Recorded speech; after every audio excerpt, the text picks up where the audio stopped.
muito bem-vindos a mais um vídeo de Formosh 3D e hoje iremos falar sobre um tema que está intrigando muitas pessoas, que é exatamente como transforma plástico em metal, que é o electroplating. Exatamente, pessoal. E antes da gente desvendar um pouquinho desse termo electroplating, transformar plástico em metal, vou deixar aqui um super recadinho para vocês, que é, primeiramente, comenta no vídeo, curte o vídeo e se inscreve no canal, pessoal.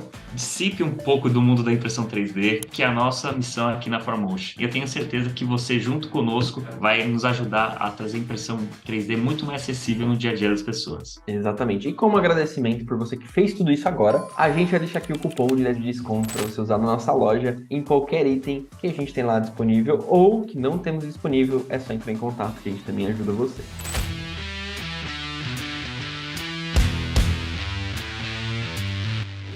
Electroplating. Eu e o Luizão, a gente se aprofundou no assunto, viu que realmente é algo que intrigou as pessoas. Poxa, a gente fala geralmente de impressão 3D, né? Vem aquela questão, poxa, é o filamento plástico e tal. Mas como é que as pessoas estão transformando o plástico em metal? Existe um processo chamado electroplating, que é basicamente você tornar a superfície dessas peças metalizadas. No mercado, anteriormente, no passado, isso era chamado, principalmente na indústria, de galvanoplastia, pessoal. E a galvanoplastia é um processo muito antigo e conhecido por muitas pessoas como cromo. Você deixar a peça cromada, a peça metalizada. E isso normalmente é feito por um processo de diversos banhos químicos e eletrolíticos. Luiz, o que é eletrolítico? Imagina você dando um choque na peça. É exatamente isso. São banhos de compósitos metálicos, onde você dá um choque na peça, esses compósitos grudam na superfície da peça, e aí você faz com que eles tenham esse acabamento metálico. E aí você fala assim, bom, se tem um choque, a peça tem que conduzir eletricidade. Muito bem, corretamente. E o plástico conduz eletricidade, Roda? Não, pessoal, não conduz. E principalmente, ou seja, a gente já começa a entrar nas vantagens do processo. Então, às vezes, poxa, eu quero que meu ABS ou PLA, enfim, outro material plástico de impressão 3D, conduza essa eletricidade. A gente passa por esse processo. Então, você tem a vantagem da condução elétrica, você vai ter a vantagem, às vezes, da questão estética também do material, e isso tem bastante. Vamos imaginar que você faz aquele modelo de espada, por exemplo.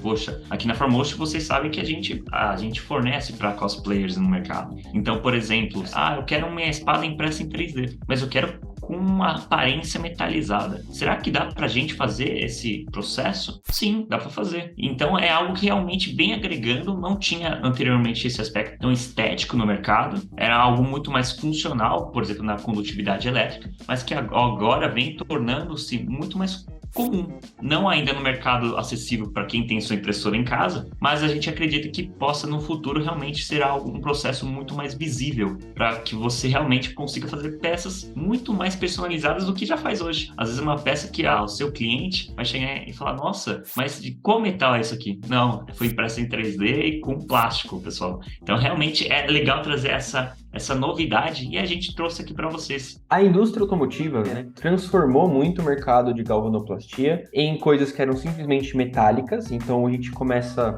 vou dar um exemplo, tá, gente? No Fusca, para-choque do Fusca cromado. Ele era feito de metal estampado e depois ele era cromado para ficar com aquela aparência bonita, aquela calota. Era tudo feito de estampo de aço ou alumínio, né? E aí você conseguia fazer a galvanoplastia nele e deixar cromado. Porém, a indústria com o tempo viu que peças em metais eram muito mais caras do que peças em plástico. E com o tempo eles desenvolveram a tecnologia de realmente cromar plástico. Então existe hoje um processo muito técnico onde você pega um plástico e você faz a cromação dele. São diversos banhos de produtos químicos para com que componentes químicos metálicos aderem ao plástico e deem esse acabamento para depois se pôr o cromo. E aí a gente tem cromo hoje, muito cromo brilhante, cromo fosco, cromo o tradicional que é o claro, mas tem o cromo que é um pouco mais dourado. Existem diversos tipos de cromo. O Brasil ainda, que nem o Rodan falou, esse nicho de galvanoplastia e eletrolítico, ele é muito específico para uma indústria, eu vou dizer muito específico para a indústria automobilística. Então, são linhas de produção que é muito difícil você pôr peças fora do padrão,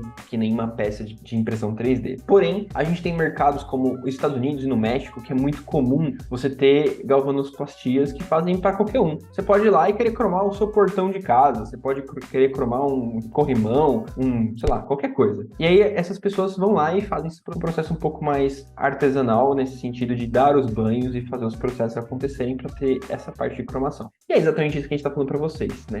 Existe uma necessidade de a gente ter um mercado um pouco mais aberto no Brasil, para ter esses locais de você fazer galvanoplastia para peças decorativas ou peças ali muito mais simples do que peças técnicas, e a gente realmente ter isso com um custo relativamente mais barato. Então, é uma coisa que está abrindo o mercado, a gente está vendo muito lá fora esse uso e esse requisito. Você consegue, como o Rodan falou, deixar ela metalizada, então você consegue deixar ela com poder ter magnetismo, né? Você poder usar com ímãs, etc. E você dá outros aspectos muito mais de acabamento, de beleza, de resistência para suas peças em impressão 3D. Então, isso que é super bacana, esse processo, e a gente tá vendo bastante gente no mercado usar agora. Exatamente, pessoal. Então, aqui a gente deixa algumas vantagens do processo para vocês, principalmente a principal desvantagem, que é ainda a falta de acessibilidade aqui, principalmente no nosso contexto no Brasil, mas que a gente acredita que com o aumento da impressão 3D e com as possibilidades de customizações que a impressão 3D vai gerar no mercado, vai tornar outro processo mais acessível também. Quem sabe não é você que vai fazer esse processo aí, ou abrir uma empresa que faça esse processo. Tenho certeza que demanda tem, tá? Falta realmente o engajamento, a procura, entender realmente as vantagens do processo e convencer o mercado de que, de fato, poxa, é importante não só no processo industrial, mas também acessível para você que faz a sua impressão 3D em casa. Tá bom, pessoal? Então não deixe de comentar nesse vídeo, curtir, compartilhar com o pessoal para quem ainda não conhece esse processo. Tenho certeza que às vezes já viu em algum lugar, mas não sabia da importância dele, talvez numa impressão 3D. E ficamos aí querendo ouvir mais de vocês. Existe algum processo alinhado na impressão 3D que vocês gostariam de que a gente fizesse algum vídeo aqui no canal? Deixem nos comentários. É isso aí, pessoal. Um grande abraço a todos. Até o próximo vídeo de Fórmulas.